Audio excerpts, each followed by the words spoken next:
India's number 1 varicose veins hospitals ఐబీసీను సంప్రదించండి. మీ నొప్పి లేని ప్రయాణాన్ని ప్రారంభించండి.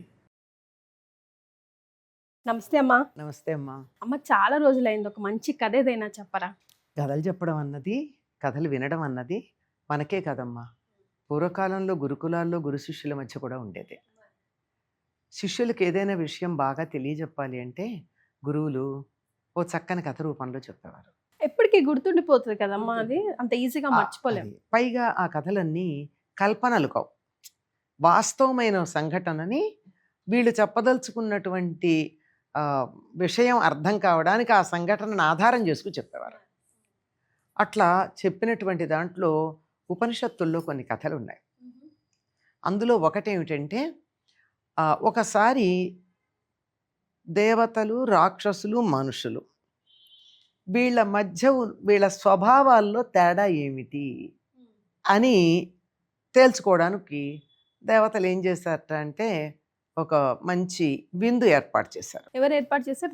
దేవతలు అంటే దేవతల్లో అధికారులు అన్నమాట ఏర్పాటు చేశారు. చక్కని బంగారు బల్లలున్నాయి, చక్కగా బంగారు దాంట్లో పళ్ళాలున్నాయి, రుచికరమైనటువంటి రకరకాలైనటువంటి పదార్థాలు ఉన్నాయి. అందరూ వడ్డించేశారు, అందరినీ చక్కగా ఔపోసన పూసారు. మరి వాళ్ళు ఔపోసన లేదే తినరు కదా, ఔపోసన పోసారు. ఇంకా తినండి అన్నారు. తినండి అనగానే వీళ్ళు చెయ్యి విస్తట్లో పెట్టి కలుపుకున్నారు. ఎవరు? అందరూ, దేవతలు, మానవులు, రాక్షసులు ఇలా చేతిలో కలుపుకున్నారు. అంతే, ఈ చెయ్యి ఇంతే రాదు, కదలదు. ఇప్పుడు ఎలా నోట్లో పెట్టుకోవాలంటే ఎట్లా? చెయ్యి వంగితే కదా నోట్లో పెడుతుంది. ఇలా కర్రలాగా ఉంది. ఏం చెయ్యాలి? ఏం చేస్తా? అదనమాట పరీక్ష. అలా చూస్తే మానవులు ఏం చేశారట, ఎదురు బదురుగా కూర్చున్నారు కదా, తన చేతిలో ఉన్నది ఎదుటివాడి నోట్లో పెట్టాట. ఓకే. ఎదుటివాడు వీడి నోట్లో పెట్టాడు. ఇది మానవుల లక్షణం. రాక్షసులు ఏం చేశారట, చెయ్యి కదలట్లేదు కదా, వంగి ఇలా నోటితో పిస్తట్లో నోరు పెట్టుకుని తిన్నారు. అలా చెయ్యి కాకుండా నోటితో నేరుగా తినేది ఎవరు చెప్పండి అమ్మా? జంతువులు. దేవతలు ఏం చేశారట, ఎట్లాగూ తమకి చెయ్యి ఎలాగో కదలటం లేదు కదా, మీరు తినండి అని అందరికీ వదిలేశారట. చూడండి, 3 రకాల స్వభావాలు ఉన్నాయి. ఒకటేమిటంటే ఒకళ్ళకొకళ్ళు పెట్టుకోవడం తమకి వీలు కానప్పుడు.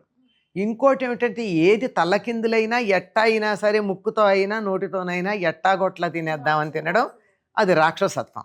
నాది నాకే, పొరపాటును కూడా ఇంకోటికి పెట్టను అనేది రాక్షసత్వం. అవకాశం లేదు కదా, ఇతరుల కన్నా ఉపయోగపడుతుంది కదా అని ఇచ్చేసేయడం దేవతల లక్షణం. అలా నిర్ణయం చేశారట. దీనివల్ల ఎవరు మనుషులు, ఎవరు రాక్షసులు, ఎవరు దేవతలు అని తెలుస్తుంది. ఇక్కడ నిజం చెప్పాలంటే దేవతలు, రాక్షసులు, మానవులు అన్నది దేవలోకంలో చేశారా అంటే, నిజానికి దేవలోకంలో ఈ కార్యక్రమం అంతా నిర్వర్తించిన వాళ్ళు దేవతలే కదా. మళ్ళీ దేవత లక్షణం తెలియజెప్పడం దేనికి కదా ప్రశ్న రావాలి వింటున్న పిల్లలకి. మరి ఈ రాక్షసుల దగ్గరికి వెళ్ళాక పక్కన మానవులు ఉంటే మానవుల్ని తినేయకుండా రాక్షసులు ఉండగలరా? ఇది ఇబ్బందే కదా. ఇదంతా కూడా ప్రతీకాత్మకంగా చెప్పారంటే సింబాలిక్గా చెప్పింది. ఎక్కడో దేవతలు, ఎక్కడో రాక్షసులు కాదు, ఇక్కడ మానవుల్లోనే మనుషులు ఎవరు, రాక్షసులు ఎవరు, దేవతలు ఎవరు అని తెలియడానికి ఈ యొక్క విషయంతో తెలుసుకుంటారా నాయనా అని తెలుసుకోవడం. అంటే ఇతరులకు పెట్టేవాడు, తాను కూడా తీసుకునేవాడు మనిషి. ఇతరులకు పొరపాటును కూడా పెట్టనటువంటి వాడు రాక్షసుడు. మాకు అక్కర్లేదులే, మీరు తీసుకోండి అన్నటువంటి వాడు దైవత్వం కలిగిన వాడు. ఈ విధంగా మనుషుల్లోనే ఈ 3 రకాలు ఉంటాయి అని చెప్పడానికి మనకు ఉపనిషత్తులో ఈ కథ చెప్తారు. అర్థమైంది కదా. ఇప్పుడు మనం కళ్ళు తెరిచి చూస్తే ఈ 3 రకాల మనుషులు మనకు కనపడతారా? కనపడరా? 100% కనపడతారు.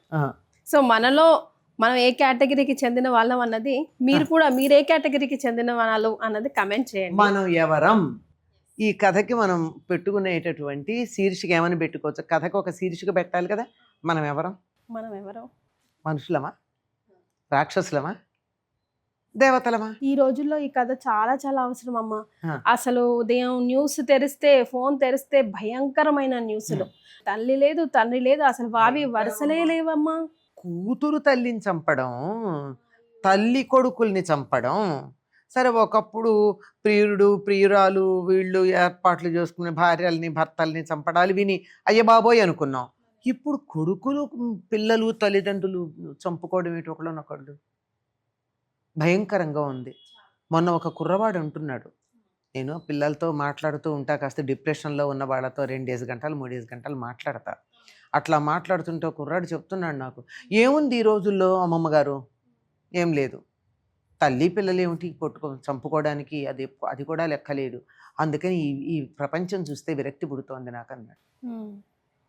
ప్రపంచంలో అందరూ వాళ్ళు లేరు నాన్న, అక్కడొకళ్ళు ఉంటారు. మొత్తం పంటలో 1-2 కలుపు మొక్కలు ఉంటాయి. కలుపు మొక్కల్ని చూసి పంట అంతా పాడైంది అనుకోకూడదు.